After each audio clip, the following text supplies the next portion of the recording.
ಕರ್ತನಲ್ಲಿ ಪ್ರಿಯರೇ, ಯೇಸು ಕ್ರಿಸ್ತನ ನಾಮದಲ್ಲಿ ನಿಮ್ಮೆಲ್ಲರಿಗೂ ವಂದನೆಗಳು. ಹೇಗಿದ್ದೀರಾ?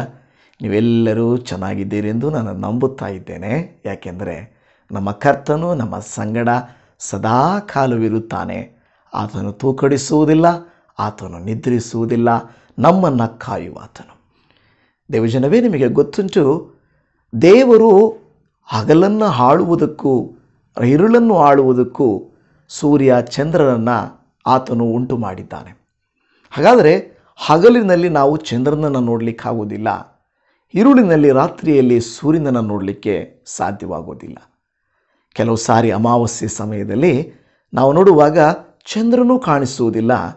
ಕೆಲವು ಸಂದರ್ಭಗಳಲ್ಲಿ ಹಗಲಿನಲ್ಲಿ ಕತ್ತಲೆ ಆಗೋಗ್ತದೆ. ಆ ರೀತಿಯಾದಂಥ ಪರಿಸ್ಥಿತಿಯೂ ಬರ್ತದೆ. ಆದರೆ ಇವತ್ತು ದೇವರು ಏನು ವಾಕ್ಯ ಹೇಳ್ತಾ ಇದ್ದಾರೆ ಗೊತ್ತಾ? ನೀವು ನೋಡಿ, ಕೀರ್ತನೆಗಳ ಗ್ರಂಥ 121:6 ವಚನದಲ್ಲಿ, ಹಗಲಲ್ಲಿ ಸೂರ್ಯನು ಇರುಳಲ್ಲಿ ಚಂದ್ರನು ನಿನ್ನನ್ನು ಬಾಧಿಸುವುದಿಲ್ಲ. ಕೆಲವು ಸಾರಿ ಹಗಲಲ್ಲಿ ಬಹಳ ಭಯಂಕರ ಬಿಸಿಲು, ಭಯಂಕರ ತೊಂದರೆ.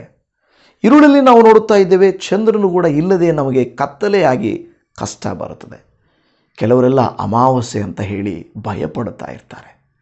ಇವತ್ತು ನಿಮಗೆ ಅಮಾವಾಸ್ಯೆಯ ಭಯ ಇದೆಯಾ?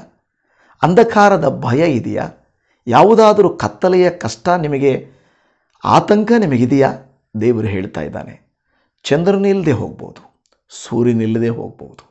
ಅವುಗಳು ನಿನ್ನ ಬಾಧಿಸುವುದಕ್ಕೆ ಪ್ರಯತ್ನಿಸಿದಾಗಲೂ ಕೂಡ ದೇವರು ಹೇಳ್ತಾ ಇದ್ದಾನೆ, ನಾನು ನಿಮ್ಮನ್ನು ಅವು ಬಾಧಿಸದ ಹಾಗೆ ಮಾಡುತ್ತೇನೆ. ಯಾರಾದರೂ ಒಂದು ವೇಳೆ ಅಮಾವಾಸ್ಯೆಗೆ ಭಯಪಟ್ಟು ಯಾವುದಾದ್ರೂ ಕೆಲಸಗಳಿಗೆ ನೀವು ಭಯಪಡ್ತಾ ಇದ್ದರೆ, ಇವತ್ತಿನಿಂದ ಒಂದು ಮಾತನ್ನು ಹೇಳ್ರಿ. ದೇವರು ನನಗೆ ವಾಗ್ದಾನವನ್ನು ಕೊಟ್ಟಿದ್ದಾರೆ. ಹಗಲಲ್ಲಿ ಸೂರ್ಯನು ನನ್ನನ್ನು ಬಾಧಿಸುವುದಿಲ್ಲ, ಇರುಳಲ್ಲಿ ಚಂದ್ರನು ನನ್ನನ್ನು ಬಾಧಿಸುವುದಿಲ್ಲ. ಅವಿದ್ದರೂ ಇಲ್ಲದೆ ಹೋದರೂ ನನಗೇನೂ ಭಯವಿಲ್ಲ. ನಾನು ನಂಬಿರುವ ಆತನನ್ನು ನಾನು ಬಲ್ಲೆನು. ಇವತ್ತು ನನ್ನ ನಂಬಿಕೆ ಸೂರ್ಯ ಚಂದ್ರದ ಮೇಲೆ, ನಕ್ಷತ್ರಗಳ ಮೇಲೆ, ರಾಶಿಗಳ ಮೇಲೆ, ಜ್ಯೋತಿಷ್ಯಗಳ ಮೇಲೆ, ಭವಿಷ್ಯಗಳ ಮೇಲೆ ಅಲ್ಲ. ನಮ್ಮ ಭವಿಷ್ಯ, ನಮ್ಮ ಜೀವನ ಇರುವುದು ನಮ್ಮ ಕರ್ತನ ನಾಮದಲ್ಲಿ. ಈ ವಾಕ್ಯವನ್ನು ನಂಬುತ್ತಾ ಇದ್ದರೆ ನೀವೊಂದು ಪ್ರಾರ್ಥನೆಯನ್ನು ಮಾಡಿರಿ. ಕರ್ತನೇ, ನನ್ನನ್ನು ಬಾಧಿಸುವ ಯಾವುದೂ ನನ್ನ ಬಳಿಗೆ ಬರಕೂಡದು. ಅದು ಚಂದ್ರನಾಗಲಿ ಸೂರ್ಯನಾಗಲಿ ನನ್ನನ್ನು ಬಾಧಿಸಬಾರದು. ಯಾಕೆಂದರೆ ಅವುಗಳನ್ನುಂಟು ಮಾಡಿದ ಯಜಮಾನನು, ಅವುಗಳಿಗೆ ಆಜ್ಞೆ ಕೊಡುವಂಥ ಸರ್ವಶಕ್ತನಾದ ದೇವರು ನೀವಿರುವಾಗ ನಾನು ಯಾಕೆ ಆತಂಕ ಪಡಬೇಕು ಅಲ್ಲವಾ? ಕರ್ತನಿಗೆ ನಾವು ಕೇಳಬೇಕು, ಕರ್ತನೇ, ನೀನು ನನಗೆ ರಾತ್ರಿ ಅನ್ನದೇ ಹಗಲನ್ನದೇ ನನ್ನ ಸಂಗಡ ಇರುತ್ತಿ. ನನ್ನನ್ನು ನೀನು ಮರೆಯುವುದಿಲ್ಲ, ನನ್ನನ್ನು ನೀನು ಬಿಡುವುದಿಲ್ಲ. ಅಪ್ಪ, ಸೂರ್ಯನಿಲ್ಲದೆ ಹೋಗ್ಬೋದು, ಚಂದ್ರನು ಮರೆಯಾಗಬಹುದು, ಆದರೆ ನಿನ್ನ ಕೃಪೆಯು ಶಾಶ್ವತವಾಗಿರ್ತದೆ. ದೇವರೇ, ನೀವು ನನ್ನನ್ನು ಬಾಧಿಸದ ಹಾಗೆ ಬಲಪಡಿಸುವ ದೇವರು, ಜೊತೆಗಿರುವ ದೇವರು, ನಮ್ಮನ್ನು ಕರುಣಿಸುವ ದೇವರು, ನಿಮಗೆ ಸ್ತೋತ್ರ.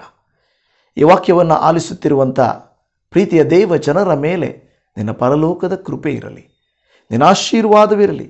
ಯಾವುದು ಇವರನ್ನು ಬಾಧಿಸದ ಹಾಗೆ, ಯಾವುದು ವಿರೋಧವಾಗಿ ಕೆಲಸ ಮಾಡದ ಹಾಗೆ ನಿನ್ನ ಕೃಪೆಯು ಇವರನ್ನು ಕರುಣೆಯಿಂದ ನಡೆಸಬೇಕಾಗಿ ನಮ್ಮ ಕರ್ತನು, ಸರ್ವಶಕ್ತನು, ಸೃಷ್ಟಿಸಿದಾತನು, ಸಮಸ್ತವನ್ನು ಅರಿತಾತನಾಗಿರುವ ಯೇಸುವಿನ ನಾಮದಲ್ಲಿ ಪ್ರಾರ್ಥಿಸಿದ್ದೇವೆ ತಂದೆಯೇ, ಆಮೇನ್. ಪ್ರೀತಿಯ ದೇವಜನವೇ, ನಿಮ್ಮೆಲ್ಲರಿಗೂ shalom. Praise the lord Jesus.